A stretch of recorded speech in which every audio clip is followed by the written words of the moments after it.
ये कहानी वेरोनिका नाम की एक सुंदर सी लड़की पर आधारित है जो 4 लोगों को अपने प्यार के जाल में फंसाकर उसे कुत्ते की तरह मार देती है। आगे वो ऐसा क्यों करती है वो हम आज की इस वीडियो में देखने वाले हैं। मैं आज जिस मूवी को एक्सप्लेन करने वाली हूँ इस मूवी का नाम है फाइनल गर्ल और ये मूवी 2015 में रिलीज हुई थी। मूवी के स्टार्टिंग सीन में हम एक छोटी सी लड़की वेरोनिका को देखते हैं। वेरोनिका के माता पिता की डेथ हाल ही में होने की वजह से वो बिल्कुल अनाथ हो चुकी थी। तभी हम व्यूअर्स देख पाते हैं कि विलियम नाम का आदमी वेरोनिका का इंटरव्यू ले रहा था, लेकिन वेरोनिका एक बहुत ही ज्यादा इंटेलिजेंट गर्ल थी जिसकी वजह से वो विलन के हर एक सवाल के जवाब को देते चली जाती है और ये देखने के बाद विलन उससे बहुत ज्यादा खुश हो जाता है। तब विलन डिसाइड करता है कि वो वेरोनिका को एक स्पेशल जॉब की ट्रेनिंग देगा ताकि वो कुछ किलर्स को मार सके। विलन ये काम जानबूझकर नहीं करता क्योंकि वो किलर्स को दिखाना चाहता था कि लड़कियां भी किसी से कम नहीं होती और विलन वेरोनिका को ट्रेन करके जिस किलर को मरवाना चाहता था उन्हीं किलर ने विलन के वाइफ और बेटी को मार दिया था। इसके बाद यहाँ से सीन स्विफ्ट होता है और हम 12 साल बाद के सीन को देखते हैं और अब वेरोनिका पूरी तरह से बड़ी हो चुकी थी और विलन ने उसे कुछ इस तरह से ट्रेनिंग दी थी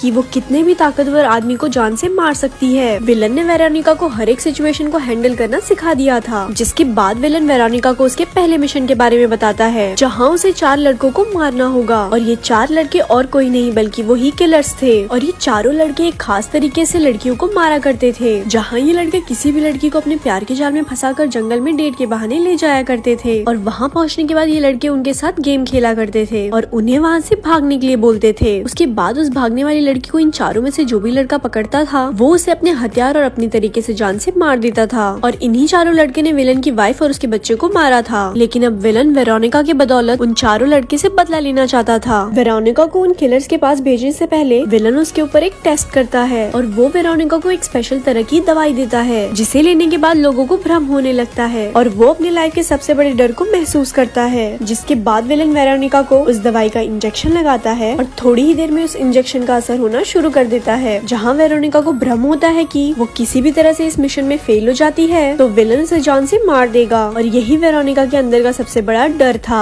उसके बाद विलन वेरोनिका को ले जाकर एक कॉफी शॉप पर छोड़ देता है जहाँ से वेरोनिका का मिशन स्टार्ट हो जाता है। उसके बाद वेरोनिका किसी साधारण लड़की की तरह एक कोने में जाकर बैठ जाती है। उसके बाद उन चारों में से एक जैक्सन नाम का लड़का वहाँ पर आ जाता है और वो वेरोनिका को अकेले देखकर उसके पास जाके उससे फ्लर्ट करने लग जाता है और बातों ही बातों में वो उससे पूछता है कि क्या तुम मेरे साथ डेट पर चलोगी, जिसपे वेरोनिका भी उसे हाँ कर देती है क्योंकि वेरोनिका भी यही चाहती थी। अगले दिन वेरोनिका रेड ड्रेस पहनकर वहाँ तैयार होकर पहुँच जाती है। तभी जैक्सन तैयार होकर अपने दोस्तों के साथ उसे वहाँ लेने आता है और वहाँ से जंगल के लिए निकल जाते हैं और रास्ते में आते वक्त वो लोग गाड़ी से निकल के वहाँ का मेल बॉक्स तोड़ देते हैं। जंगल में ये लोग ने सोफे लगा रखे थे जहाँ जाकर वेरोनिका भी बैठ जाती है। पहले तो वेरोनिका वहाँ पर डरने का नाटक करती है और ये लोग प्लान बनाते हैं कि ये लोग यहाँ पर ट्रूथ और डेयर खेलेंगे। खेलते खेलते वेरोनिका इन लोगों को ड्रिंक्स ऑफर करती है जिसमें इन लोगों ने मेडिसिन मिला रखा था जिसे जैक्सन को छोड़ के बाकी सारे लड़कों ने पी लिया था। थोड़ी देर बाद जैक्सन दिखावा करते करते थक जाता है जिसके बाद वो वेरोनिका को सब कुछ सच बता देता है और वो वेरोनिका के हाथ में बेल्ट लगा के उसे वहाँ से भागने को बोलता है। इन लोगों ने वेरोनिका को भागने के लिए सिर्फ 5 मिनट दिए थे और वेरोनिका भी वहाँ से डर के भागने का नाटक करती है। जिसके बाद ये लोग भी वेरोनिका को ढूंढने के लिए निकल जाते हैं। पहले तो वेरोनिका अपने हाथ खोलती है और अपने बाल समेटती है क्योंकि अब उसको अपना मिशन पूरा करना था। जिसके बाद वेरोनिका इन चारों के शिकार में लग जाती है। पहले तो वेरोनिका डैनियल को अपना शिकार बनाती है क्योंकि उसके ऊपर उस इंजेक्शन का असर होना शुरू हो चुका था और डैनियल को हर जगह बस पांडा ही नजर आ रहे थे जिसकी वजह से वो कंफ्यूजन में आकर पेड़ों पर हमला करना शुरू कर देता है। तब वेरोनिका मौके पे आकर वहाँ उसे जान से मार देती है। फिर वेरोनिका नेल्सन के पास जाती है जिसे भ्रम हो रहा था कि कोई अंडरग्राउंड गैंगस्टर ने उसे पकड़ लिया है, जिसे देखने के बाद वो नेल्सन को भी मार देती है। जिसके बाद वो सीधा शेन के पास जाती है और उसे डर था कि कहीं उसकी गर्लफ्रेंड उसे छोड़ ना दे, जिसकी वजह से वो वेरोनिका का गला दबाने लगता है क्योंकि उस टाइम पे वो वेरोनिका को ही अपनी गर्लफ्रेंड समझ रहा था। लेकिन किसी तरह वेरोनिका भी खुद को बचा लेती है और उसे भी जान से मार देती है। दूसरी तरफ जैक्सन ने भी अपने दोस्तों की बॉडी देख ली थी और वो इस बात को अच्छी तरह से समझ चुका था कि वेरोनिका कोई आम लड़की नहीं है। उसके बाद जैक्सन वेरोनिका को देख लेता है जहाँ जैक्सन खुद को दूसरों से ज्यादा समझदार और ताकतवर समझता है, जिस वजह से वो वेरोनिका से भी फाइट करने लगता है। लेकिन वेरोनिका उसे भी किसी तरह से अपनी टेक्निक से बेहोश कर देती है जो उसे विलन ने बहुत ही अच्छी तरह से सिखाया था। होश में आने के बाद जैक्सन खुद को फांसी पर लटका हुआ देखता है जहाँ वो जरा सा भी हिलता तो उसकी जान जा सकती थी। तब वो वेरोनिका से रिक्वेस्ट करता है कि प्लीज मुझे छोड़ दो, लेकिन तभी उस पे भी उस इंजेक्शन का असर शुरू हो जाता है। तभी अचानक से उसे भी भरम होता है कि जिन लड़कियों का उसने फायदा उठाकर घपाघप किया था वो सारी लड़कियां उसे जान से मारने के लिए उसके पास आ रही रही है और इस डर से जैक्सन खुद को ही फांसी लगा लेता है और यहाँ वेरोनिका का पहला मिशन क्लियर हो जाता है। तभी यहाँ से सीन स्विच होता है और हम विलन और वेरोनिका को एक कॉफी शॉप में देखते हैं और ये वही कॉफी शॉप था जहाँ से वेरोनिका ने अपना मिशन शुरू किया था। और ऐसे ही ये मूवी यहाँ पर खत्म हो जाती है। ऐसे ही और स्टोरी सुनने के लिए हमारे पेज को लाइक करें। धन्यवाद।